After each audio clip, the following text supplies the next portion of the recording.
Oi, Si, tudo bom? Me fala se você tá me ouvindo direitinho, se tá me vendo. Tá sim. Muito bom, muito bom. Vou esperar 2 segundinhos aqui, esperar o pessoal vir chegando. E vamos lá, né? Tá ótimo, que bom então. Então tá jóia. Hoje eu tô sem fone, então vou ter que ficar gritando um pouquinho mais aqui. Bom, eu vou começando aqui, né, falando um pouco por que a escolha desse tema, né? Então, para quem não sabe, quem for chegar depois,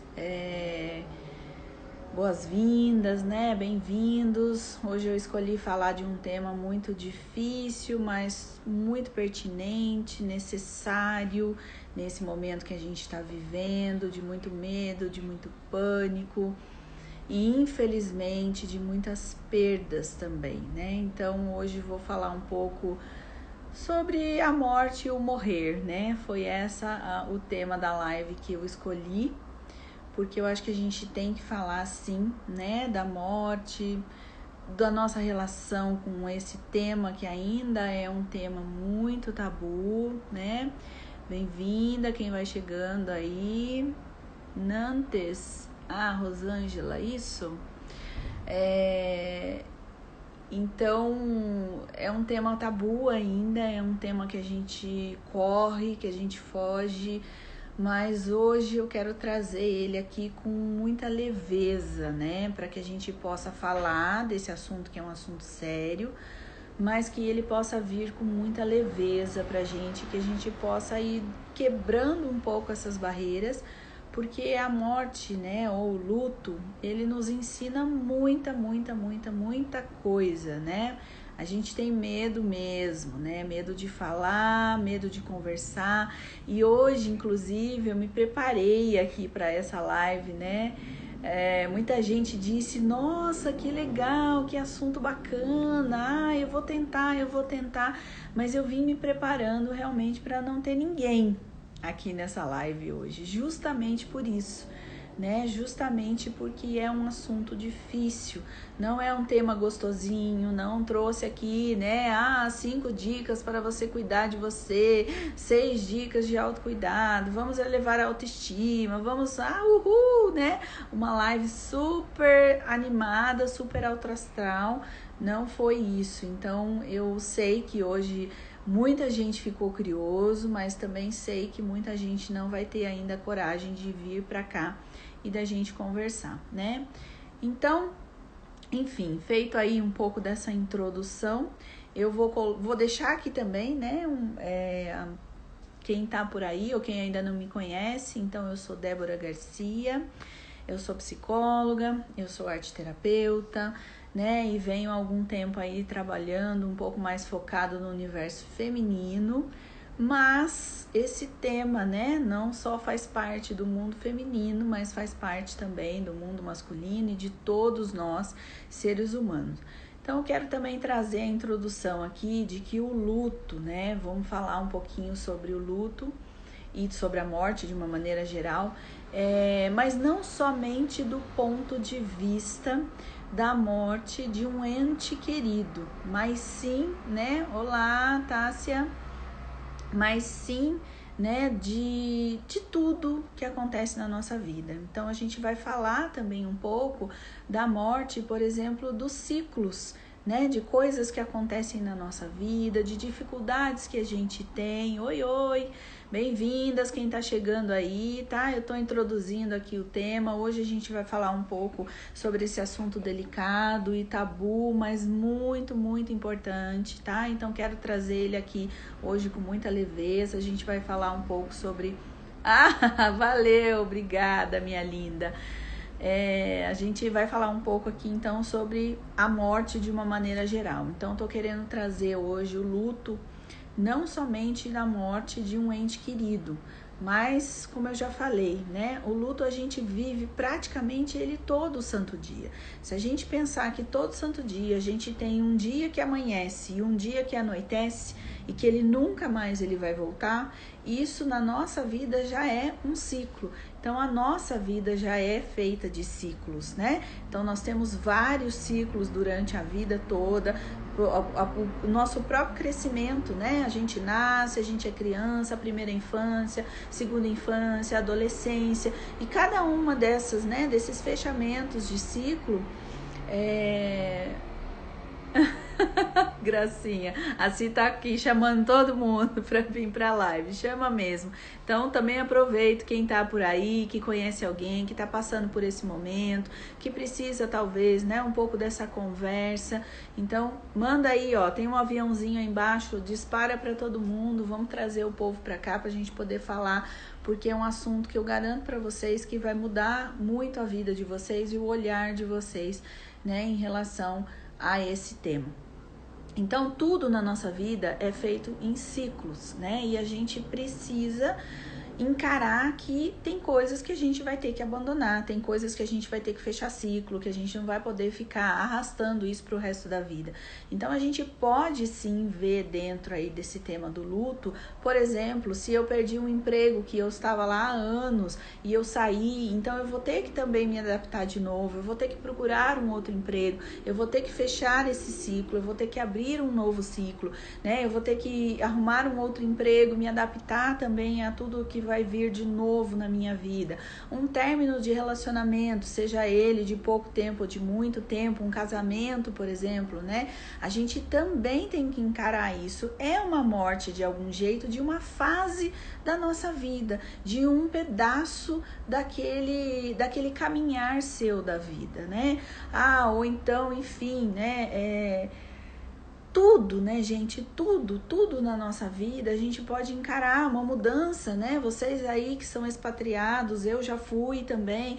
Então, uma mudança de cidade, uma mudança de país, quanta coisa a gente tem que mudar, quanta coisa a gente tem que, enfim, né, encarar e ver que aquela fase mudou e abandonar e deixar passar, transformar esse movimento dentro da nossa vida e assim a gente vai, né? Oi, deixa eu ver só. A Cí tá falando aqui, né, que a morte é um tabu, mas que tem muito medo mesmo, aí depois elas estão aqui conversando. Então, gente, vamos começar, né? Eu acho que eu vou contar um pouco da minha história, né, da minha relação com a morte, até para que vocês possam, mas eu vou focar muito mais nessa relação da morte de pessoas queridas, mas também vou costurando aqui, dizendo para vocês um pouco sobre alguns pontos da minha vida que também eu encarava da mesma maneira, tá? Então, o meu primeiro contato com a morte é quando eu tenho lá por volta, morte assim, né? O contato de um ente muito querido, né? De alguém próximo. Então, o meu primeiro contato eu devia ter, sei lá, uns 9, 10 anos por aí, ou 10, 11 anos, uma coisa assim, quando falece a minha avó paterna, né? E eu me lembro de que chegaram para mim e me disseram, olha, a avó morreu e vai ter o enterro agora e você quer ir? Eu, criança, falei, e o quê? Que enterro? O que será que é? Eu sabia o que era, mas eu não tinha muita noção do que era. E aí eu disse, não vou. Ah, tá bom, então você vai ficar na casa de não sei quem, nós vamos lá e depois, tá bom, passou.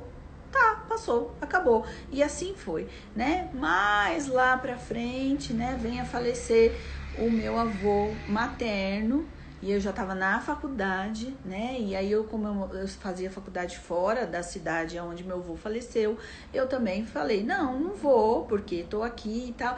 E assim foi indo, né? Toda vez que eu tinha que entrar em contato com essa questão, eu fugia.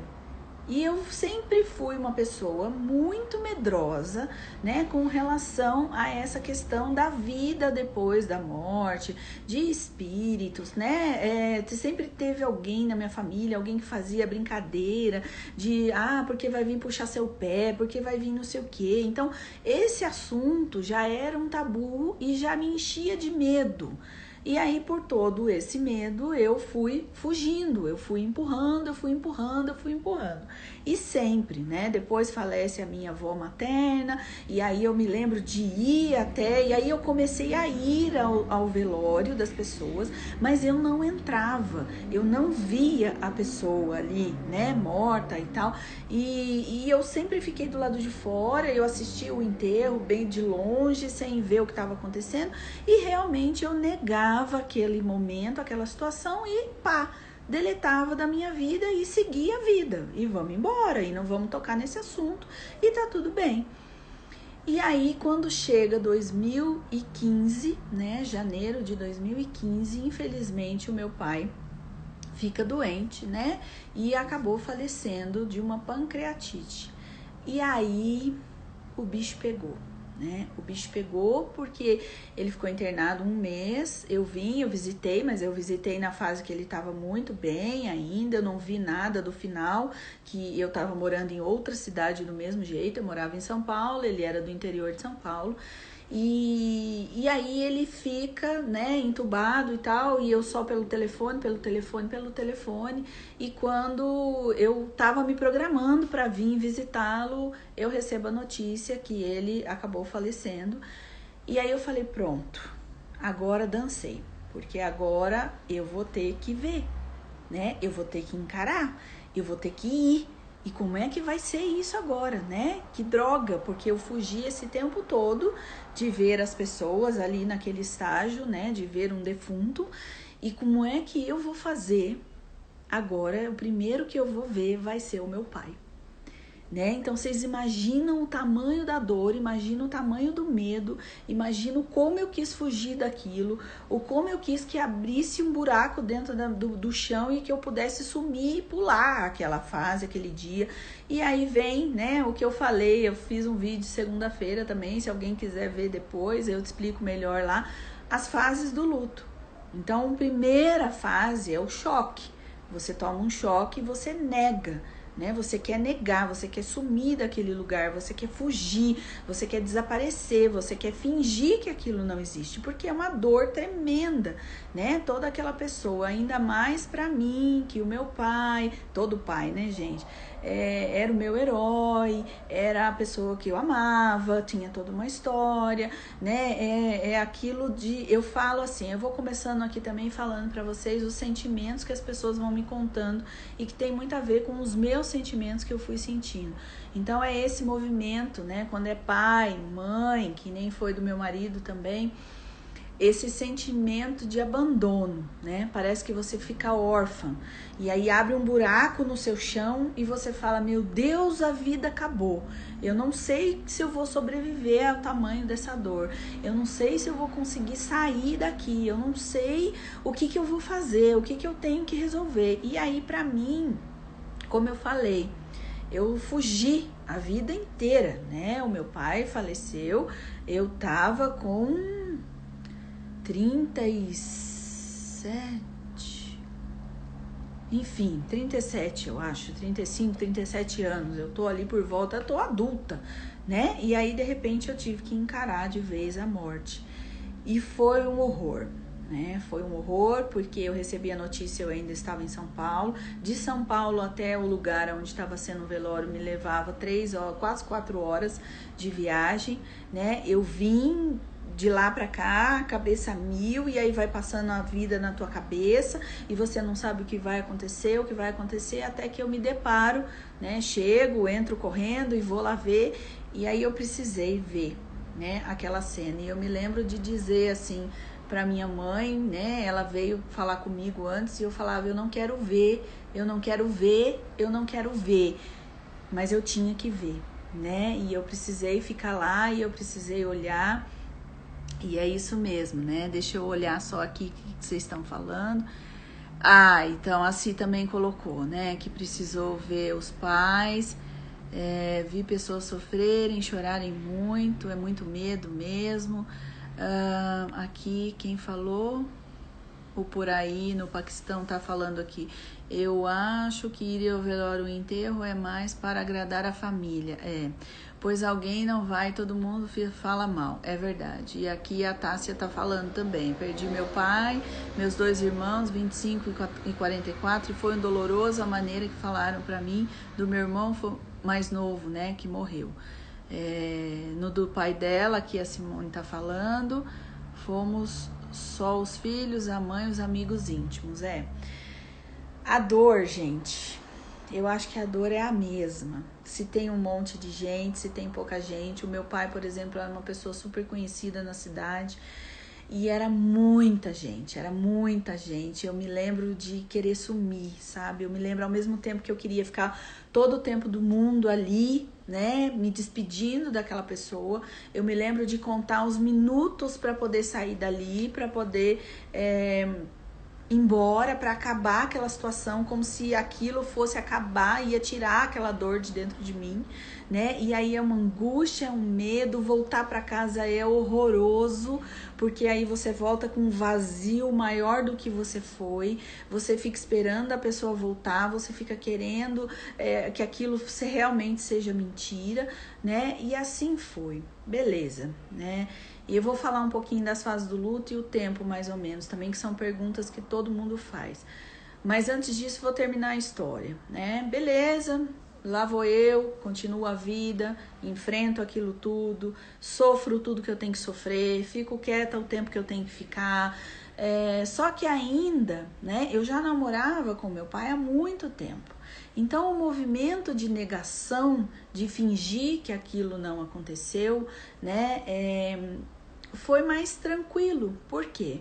Porque eu morava em outra cidade, né? Eu não precisava voltar para casa todo dia. Então, a dor, por exemplo, da minha mãe, a dor da minha irmã que morava com ele, foi muito maior, foi avassaladora, porque esse movimento de voltar para casa todo dia, de mexer nos pertences, de resolver a burocracia, de resolver a papelada é muito, muito, muito dolorido, né? E eu estava longe, então eu continuei fingindo, né? E eu lembrava, eu chorava, mas muito menos.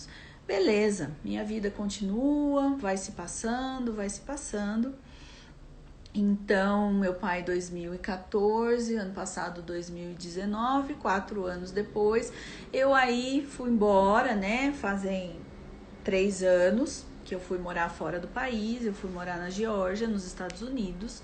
Meu marido foi transferido para lá e nós fomos, e aí mais um luto, né, de deixar todo mundo aqui, de ir para lá, de me reinventar, de começar do zero, de você não ser ninguém, de um vazio enorme, de saudade da família, enfim, de todas as coisas possíveis, né? Aí, junto com isso, eu tive que mexer dentro de mim, né, por várias mudanças que eu estava acontecendo, e junto com isso foi também, né, vindo o luto também do meu pai, e eu fui conseguindo passar pelas fases desse luto, né? Então já vou falar.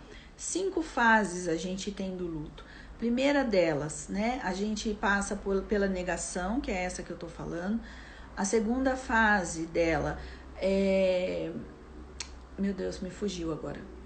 É a negação, depois a raiva, tá? E aí é a hora que você entra um pouquinho mais em contato. Cada uma das fases a gente vai entrando um pouco mais em contato e a gente vai aprofundando um pouco mais, né? Encarando de verdade esse processo de luto, né? E acreditando no que foi aquilo que aconteceu com você. Então, a segunda dela é a raiva, onde você fica bravo, você xinga, você briga com todo mundo. Se foi por uma doença, você fica bravo com o médico, você fica bravo com a família, com a pessoa, que foi que aconteceu, né? Se é um término de relacionamento, você te xinga para todos os cantos, aquela pessoa, você odeia ela. Então, a gente tá na segunda fase. A terceira fase é a fase da negociação, né? Que aí é essa fase que a gente começa a negociar. A gente já aceita um pouco mais a ideia, mas a gente começa a voltar para trás e aí fica aquela conversa. Ai, se ele tivesse feito tal coisa, se tivesse dado certo isso, será que eu não podia ter ajudado de tal outra maneira? Será que eu não podia ter feito isso? Então a gente começa nessa negociação entre a vida e a morte, né? Aí depois que a gente negocia muito, a gente vai para uma outra fase, que é a fase da depressão, que aí é a hora mesmo, né, que você olha de frente e você encara mesmo essa situação. Aí você fala, putz, eu tenho que aceitar. Isso aconteceu, é desse jeito, a vida continua, eu tenho que caminhar, eu tenho que melhorar, eu tenho que encarar. E você começa um pequeno processo de transformação, de tirar somente aquele olhar para o fato da morte, né? O fato do que aconteceu, mas de reviver memórias, de trazer coisas positivas, de conseguir olhar foto, de conseguir mexer nas coisas, de dar risada de alguma coisa que aquela pessoa fazia. Então você tá saindo desse objeto que ficou fora e você tá trazendo essa pessoa. Sabe aquela frase que todo mundo fala, olha, a pessoa não morre, ela mora dentro de você? É esse momento, é a hora que você começa a trazer a pessoa para ela de fato morar dentro de você. E aí você vai começando a ter a certeza que você não perdeu, né? Pelo menos fisicamente você perdeu, mas não emocionalmente você não perdeu. Você tem essa pessoa ali, ela faz parte de você. Ela é parte da sua história, ela é parte da sua memória. E aí vem a quinta fase, que é a última fase, que é quando a gente fala, né, aqui na psicologia, a gente fala, a pessoa elaborou o luto, então ela fechou o luto, né, que é a aceitação, que é o movimento, então, que é onde essa pessoa aceita, né, entende que aquilo aconteceu, ela já chorou tudo que ela podia chorar, ela já brigou, ela já teve raiva, ela já xingou Deus, ela já falou tudo que ela tinha que falar, mas ela já passou um tempo ali e ela já conseguiu fazer essa transformação, né? E trazer essa pessoa, então, para vir morar dentro dela. Se isso é num término de relacionamento, se isso é numa mudança de um país, é quando a gente fala, agora a gente já se adaptou, né? É a hora que a gente então fala, bom, tá, tudo bem, já aceitei, já comecei a abrir um novo ciclo aí na minha vida, tá? Então essas são as 5 fases. E essas fases, 2 perguntas importantes que todo mundo faz. Essas fases, ela depende, tem um tempo para cada uma delas? Não, isso vai depender de cada uma das pessoas, né? Cada pessoa tem um tempo de elaboração desse luto. Por exemplo, isso que eu falei para vocês, né? Do meu pai, eu levei 3 anos nessa elaboração desse luto. Das outras pessoas que eu falei que eu neguei, eu nem elaborei, né? Eu deixei isso lá e eu fingi que aquilo não acontecia. Então tem pessoas que quanto mais... E aí o que vai demandar nessa hora? Quanto mais você entra em contato, quanto mais você elabora esse luto, quanto mais você fala, quanto mais você toma consciência disso, né? E você não foge dessa dor ou desse luto, mais você vai conseguir passar por todas essas fases e você vai conseguir elaborar este luto. Ele vai ficar resolvido dentro de você. Quanto menos você entra em contato, quanto menos você entra em contato, menos você vai elaborar esse luto e mais fácil você ficar nas primeiras fases, que é, como eu falei, é a fase da negação, é a fase da raiva, é a fase da negociação, né? Ou então até da depressão, e aí você fica ali e você não termina. Então, existem pessoas que nunca fecham um luto. Existem algumas pessoas, né, que ficam nessa fase da negação o resto da vida, né? Por exemplo, aí a gente já começa a falar de um luto patológico, né? Que é aquelas... Geralmente é pai, é mãe, às vezes, né, uma mulher, uma esposa, um marido, enfim, que fica nesse movimento de manter a casa intacta, que não continua indo lá, né, arrumando a cama, deixando tudo o objeto do mesmo jeito que a pessoa deixou a última cena, continua vendo foto, continua conversando com essa pessoa, e então ela nega, né, ela fica nesse movimento, mas aí já é um outro assunto para uma outra live nesse momento. E aí a gente tem então essas fases, né? E essa fase tem tempo? Não, tem tempo desse jeito, cada um vai ter um tempo. Tem gente que vai conseguir elaborar um luto 1 mês, 1 ano, 2 anos, 3 anos, 10 anos, 5 anos, depende muito de você e o quanto que você vai trabalhar com esse luto seu. E outra coisa, essas fases, elas não são estáticas. Então eu fiquei 1 mês na fase da negação, depois eu fiquei mais 1 mês na fase da raiva, depois eu fiquei mais 3 meses na fase da negociação. Não, muitas vezes elas se misturam. misturam. Então pode ser que no mesmo dia você passa por todas essas fases, você fica nessa montanha russa. Então de manhã você tá negando, à tarde você morre de raiva, depois no final do dia você tá em depressão, depois você senta e chora, aí depois no final do dia você fala, não, mas foi melhor pra pessoa, porque tá tudo bem e tal. Então você fica nessa montanha russa, você não tem como saber. É claro que algumas delas, né, você pode até observando o seu movimento, o seu comportamento, você vai aí falando, não, acho que eu tô um pouco mais para essa fase, um pouco mais para essa fase, mas você pode viver todas elas junto e misturado, e não quer dizer que como você já viveu muito tempo uma fase, você não volta nela num outro momento. Você pode ficar indo e voltando, tá? Nisso daí. Então, é tudo muito complexo.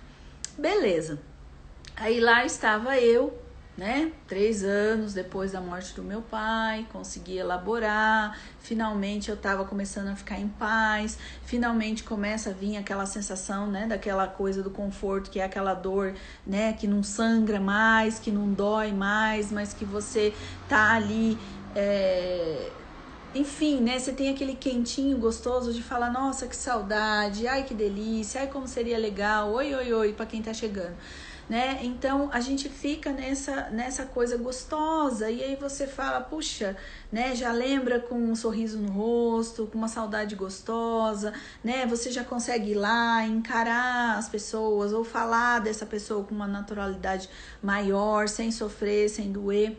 E tava indo tudo lindo e maravilhoso na minha vida, já me adaptando também a um novo país, já estando lá, né, começando a achar bacana, legal, tudo aquilo também, já tinha elaborado algumas fases do luto aí, de ter saído do Brasil, de ter ido morar em outro lugar, enfim, vida que segue.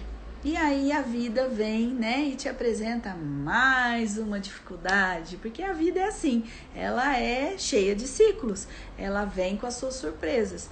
E aí veio a morte do meu marido, né? E eu, assim, em 55 dias, nós descobrir que ele acabou tendo ele teve, né, um câncer no fígado muito severo, muito agressivo, e em 55 dias ele soube, ficou internado, fez uma quimioterapia e acabou falecendo, né? Então, de novo a rasteira da vida para mim, porque uau, e agora? O que eu tinha que fazer, né? Eu num país estranho, totalmente dependente financeiramente e emocionalmente do meu marido, com 2 crianças, né? Com idades ali difíceis, o meu menino estava com 10, a minha menina com 6, num país estranho, sem ninguém, sem família, sem nada, e sem falar inglês ainda, né? Sem saber a língua. Uau! E agora? O que fazer, né? E mais uma vez eu tive que encarar, porque aí eu tive que encarar todo o processo. Eu não tinha ninguém ali para poder pedir e falar, olha, vai lá, faz para mim. Embora eu tivesse os amigos, eles me apoiaram, eles me ajudaram, o que eles puderam fazer, eles fizeram. Mas eu me lembro de o dia que ele faleceu, eu falei, caramba, chega, eu já fugi demais, eu não posso fugir mais, agora tá na hora de eu crescer. E eu conto isso, né, e assim, quem quiser saber também um pouco mais das histórias, tem aí um site, né, que eu escrevo, que é um site colaborativo que chama Mães Mundo Afora, que tem 2 textos meus, um sobre isso, essa história que eu tô contando, e o segundo que é esse que eu falo também de como que eu renasci depois de tudo isso, que é o que eu vou contar aqui pra vocês. Mas aí nesse texto eu coloco exatamente essa passagem, né, que eu me lembro de chegar no meu banheiro, de frente ao espelho, e eu fui bater um papo comigo mesma. E ali naquela hora eu olhei pra mim e falei, olha, escuta, chega, né, acabou. Agora, ou você olha e encara, ou então você senta e chora. Porque era só essas 2 opções que passavam pela minha cabeça. Eu não tinha mais nada a fazer. E aí, falar pra vocês que eu não quis sentar e chorar e ficar quieta, né? E fazer que nem avestruz, enfiar a cabeça dentro do buraco e falar, eu não quero ver, eu não quero olhar, eu não quero saber, eu não quero decidir, eu não quero nada, eu não quero. Porque essa é um dos sentimentos muito grande no movimento, né? Porque a hora que a gente perde alguém que é muito importante na sua vida, e que é, sei lá, muito próximo de você, né? O que você quer? Você quer sumir, né? Você quer só chorar e fazer mais nada. Você quer deitar numa cama e cobrir a cabeça e ficar lá. Só que aí vem essa parte chata da vida, essa parte burocrática, né? Porque você tem que decidir, você tem que resolver, você tem papéis, você tem decisões, você tem... Então, o movimento que você precisa fazer é muito mais para dentro e o mundo te puxa para fora, né? O mundo exige que você tome essas providências. Então, é cruel. Eu posso dizer que a forma como a gente também na nossa sociedade, não só no Brasil, mas lá, enfim, em qualquer outro canto do mundo, é muito cruel, né? É cruel porque o seu movimento teria que ser para dentro e não para fora, e o mundo exige esse para fora. E aí, beleza. E aí eu olhei para as duas crianças e falei, beleza, agora só sobrou eu aqui e eu vou ter que encarar e eu vou ter que fazer isso em primeiro momento por eles. Não era nem por mim, porque eu não tinha nem força para mim, né? Mas eu tinha força por eles. Então vamos lá, né? Vamos encarar, vamos olhar, vamos ver o que tem que fazer. Então eu decidi tudo, eu resolvi tudo, eu fui atrás de tudo, eu participei de todas as decisões, moída, espedaçada, né? Eu falo que é a mesma coisa que tivesse pego um copo, sabe quando você taca o copo no chão e tudo se estilhaça e vira 1000 pedacinhos? Era assim que tava por dentro, né? Eu tinha estilhaçado um monte de coisas e junto com esse luto vieram vários outros, né? Porque aí a gente muda várias coisas na nossa vida. Então, quanta coisa você também tem que elaborar esse luto. E beleza, tive que encarar de novo, tive que olhar tudo aquilo, tive que ver. E foi, né? Teve que ser. E aí hoje eu conto essa história e todo mundo sempre fala, nossa, como você foi corajosa, como você foi batalhadora, como você foi guerreira, como você foi uma leoa. Porque tiveram várias coisas que eu tive que travar, várias brigas que eu tive que travar, não só comigo, mas com o mundo, com tudo que estava em volta. Porque isso também é uma outra coisa que todo mundo que passa por alguma questão dessa, né? Seja isso, seja um término de relacionamento, uma mudança, seja lá o que for, o que as pessoas não conseguem? Lidar com a sua dor, lidar com o assunto, como nós estamos fazendo aqui agora, lidar com essa coisa que é tabu, né? Então a pessoa não sabe o que te fala, a pessoa não sabe se ela te agrada, ela não sabe se ela te anima. Então muitas vezes, né, a maioria das pessoas tentando ajudar, o que é que elas fazem? Ah, vai passar, foi melhor para ele, tava sofrendo muito, você vai superar, daqui a pouco você vai melhorar. E teve a capacidade, né? Teve uma pessoa que teve a capacidade de um mês depois vir me dizer, não, você é nova, você vai conseguir, daqui a pouco você tá namorando de novo. Uau! Gente, primeira coisa que eu vou dizer aqui pra vocês, cara, se você não tem o que falar, se você não sabe o que fazer, se você tá perdido mais do que a pessoa que tá passando por aquilo, silêncio, né? Respeita o momento dessa pessoa. Pergunte o que aquela pessoa quer, né? O que você pode fazer por ela. E se ela não souber te dizer, porque na maioria das vezes a gente não sabe mesmo.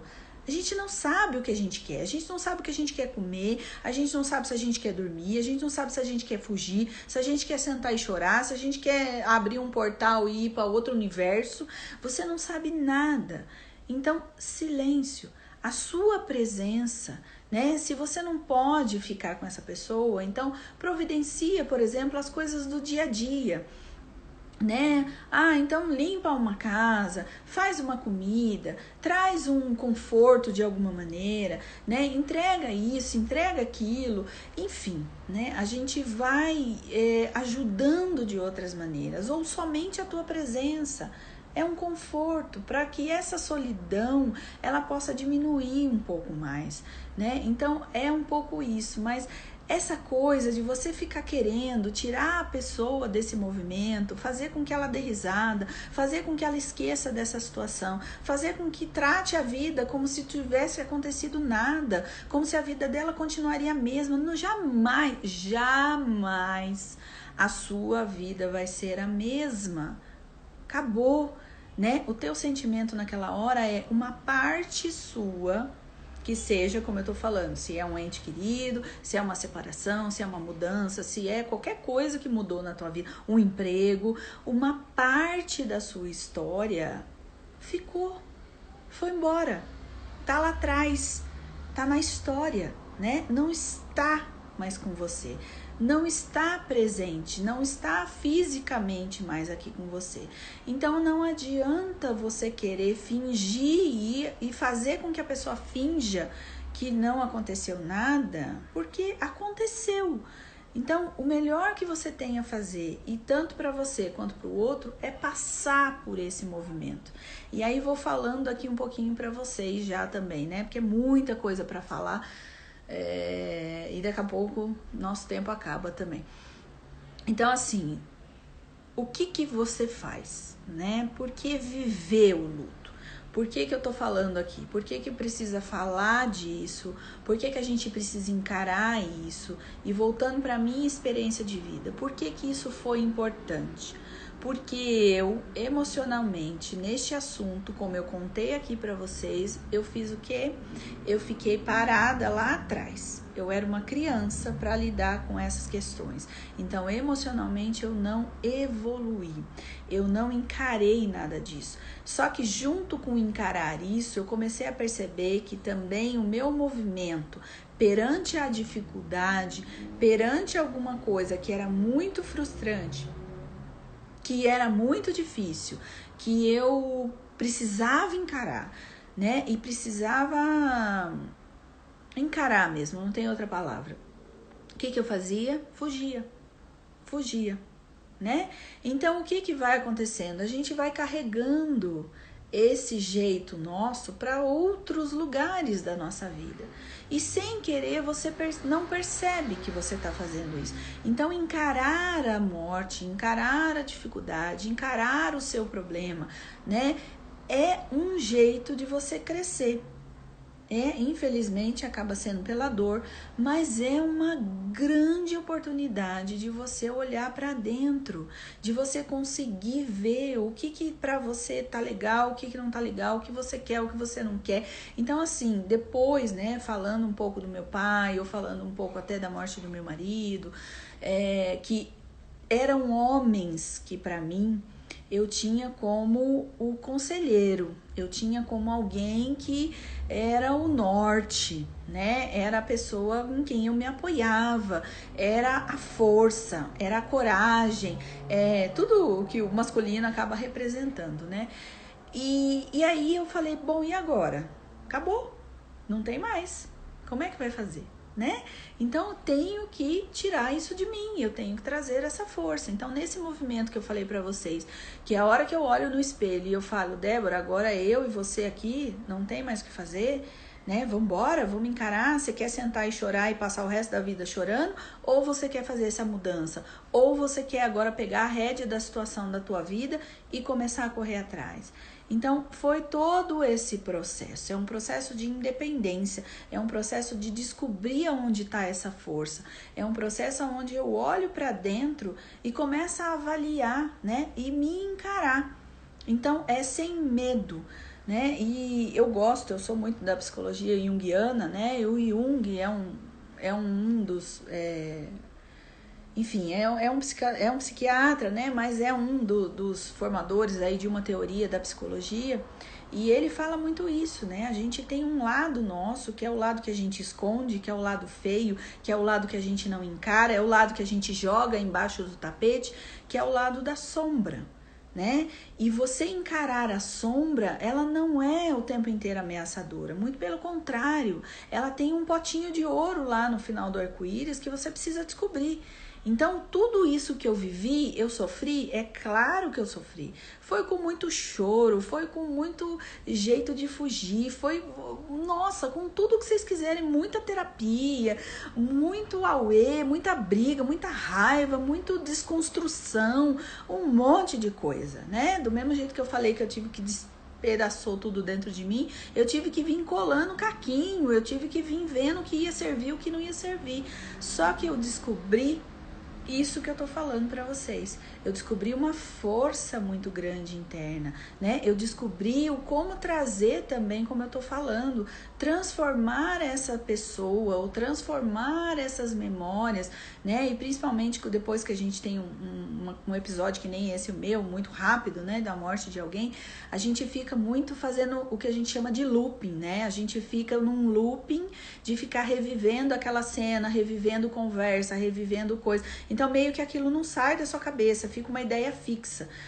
E aí, junto com isso, né, eu tive que olhar e falar, não, pera, vamos transformar isso também, né? O que será que essa pessoa, se tivesse aqui, iria fazer, iria me dizer, iria não sei o quê. Então, aí eu também fui construindo, de novo, um espaço para que essas pessoas não morressem dentro de mim, né, para que elas estivessem aqui comigo também. E isso te dá um pouco de apoio, isso também te motiva para que você vá lá para frente, né?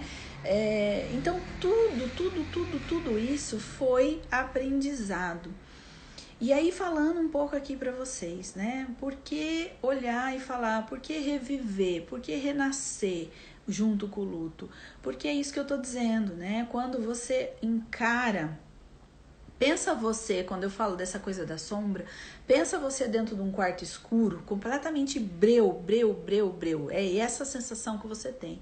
Mas se você resolve que você vai encarar esse medo teu do escuro, como é que a gente faz quando a gente é criança e tal? A gente acende uma lanterna, a gente acende uma luzinha, a gente acende a luz do quarto. Então, quando eu acendo, mesmo que seja uma chama mínima, né, eu clareio um pedaço dessa história. Eu, pelo menos, vejo que um vulto, eu vejo a parede, eu vejo isso, eu vejo aquilo. Então, é mais ou menos o que a gente vai fazendo com a gente. A gente vai começando a encarar, a gente vai começando a olhar e falar, nossa, eu achei que eu não era capaz de fazer isso aqui, mas eu fui, né? Nossa, eu achei que eu não era capaz de fazer essa escolha lá, né, no velório, em tal lugar, né? Sei lá, escolhas básicas que a gente tem que fazer, infelizmente, mas a gente tem, né, de decidir, por exemplo, qual é a roupa que você quer que a pessoa seja enterrada. É uma puta o menos que você quer ver é aquilo e você tem que decidir. Então, nesse movimento, a hora que você decide,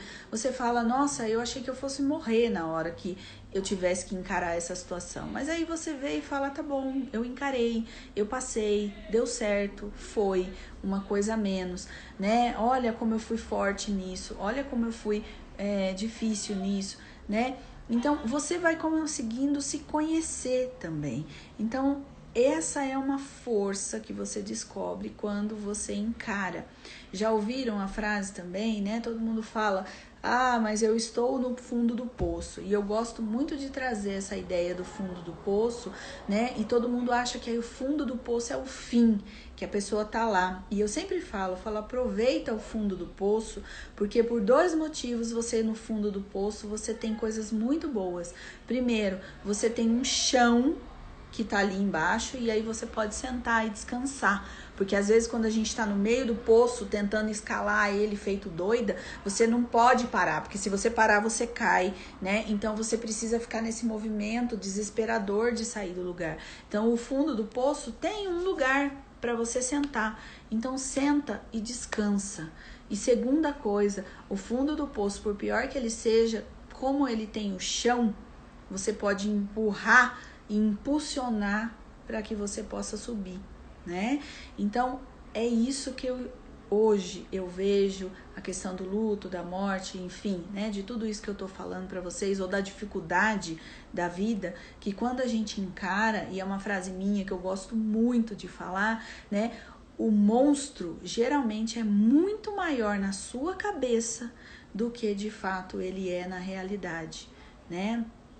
Então, às vezes você acha mesmo que vai ser uma coisa, por exemplo, é uma coisa que quem já passou, se alguém tiver aí, né, já teve o luto de alguém há muito tempo e já percebeu que já chegou nessa fase que eu falei da aceitação e tudo mais, né, essa pessoa também já sabe que a dor que você sente nos primeiros dias é completamente diferente da dor que você sente anos depois. Então, você sabe que aquilo você vai passar.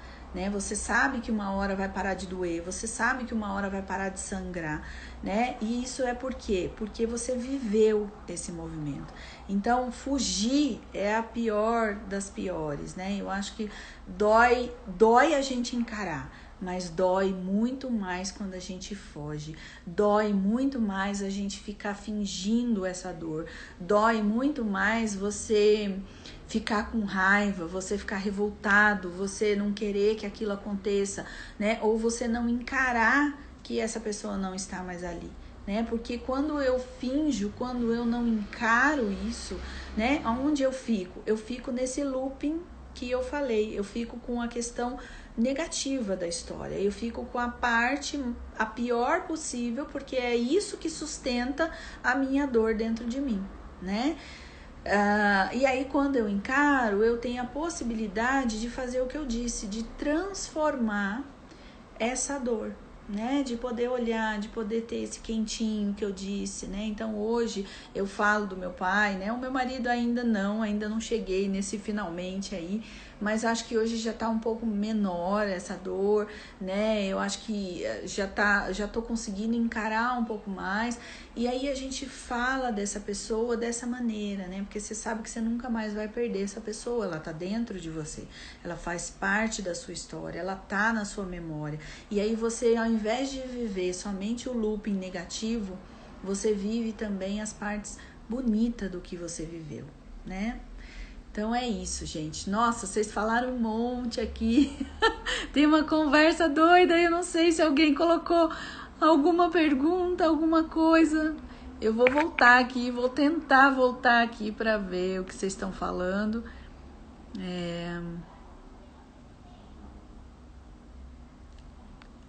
Sim, aqui, né, lá em cima, eu tô lá em cima. A Simone tava falando que ela também não gosta de ficar mantendo as coisas como as pessoas estivessem ali, né? Eu acho que isso é uma dor que é sustentar uma coisa, é igual sustentar uma mentira, né? É muito difícil, sabe? Tem aquela frase da a mentira tem perna curta. Porque é isso, né? Porque você vai sustentar para você uma coisa que você sabe que é mentira. Então isso emocionalmente é muito dolorido, mas muito dolorido. Eu gosto de explicar também um pouco os nossos sentimentos como energias, sabe? E é uma energia que às vezes ela tá solta dentro de você. Então quando eu sinto alguma coisa, eu sinto porque eu vou direcionar esse sentimento a alguma coisa, a algum objeto, alguma pessoa, alguma ação, alguma coisa que eu vou fazer. Então quando eu não encaro esse movimento da dor, do luto, do sofrimento, da morte, seja lá do que for, é uma energia que ela fica perdida aqui dentro de você, né? E aí muitas vezes ela precisa achar um veículo para ela poder sair. Se ela não saiu pelo choro, pela fala, pela dor, por tudo que você vai vivendo e vai elaborando esse sentimento, como é que ela vai fazer? Ela vai ficar dentro de você. E aí onde é que ela pode ficar? Né? Ela pode se estacionar no teu corpo ou no teu psicológico, como a gente fala. E aí eu posso estar trazendo depois sintomas de ansiedade, sintomas de depressão, sintomas os mais variados possíveis, de dor de cabeça, de artrite, de artrose, de dor aqui, de dor ali, de uma coceira infinita no corpo, de uma psoríase, enfim, de um monte de outros problemas que foi algo que você não conseguiu lidar, essa energia ficou solta dentro de você e aí ela estacionou em algum outro lugar. Né? Então, quando você fala, e aí a fala, né? Eu lembrei disso, eu queria falar isso também, tá? Uma outra coisa muito importante, é muito comum também, né, nas culturas, a gente pegar todo mundo fica em volta, né, da família ou da pessoa que perdeu aqui, ali, aquele ente querido, ou como eu tô falando, né, que seja uma mudança, que seja alguma coisa. Então, no primeiro momento, nos primeiros dias, a pessoa fica até com o saco cheio de tanto que as pessoas querem fazer isso que eu falei. Como ninguém sabe lidar com o luto, como ninguém elabora o luto, o que acontece? Fica todo mundo em cima querendo que a pessoa se anime, que a pessoa levante, que a pessoa comece a comer, que a pessoa vá fazer exercício, que ela volte a trabalhar, que ela volte a fazer isso. Então, tem muitos, você fica bombardeada de pessoas ali em cima. O problema é que nos primeiros dias você não tá nem um pouco conseguindo organizar as suas ideias. Então não adianta você fazer, você quer alguma coisa, você quer que eu faça isso, você quer que eu faça aquilo. Não, ela não sabe o que fazer. Né? Foi como eu falei, a sua presença, o teu conforto, a tua ajuda num afazer da casa, em alguma coisa, é a melhor coisa que você pode fazer nesse momento, né? Ou deixar a pessoa falar.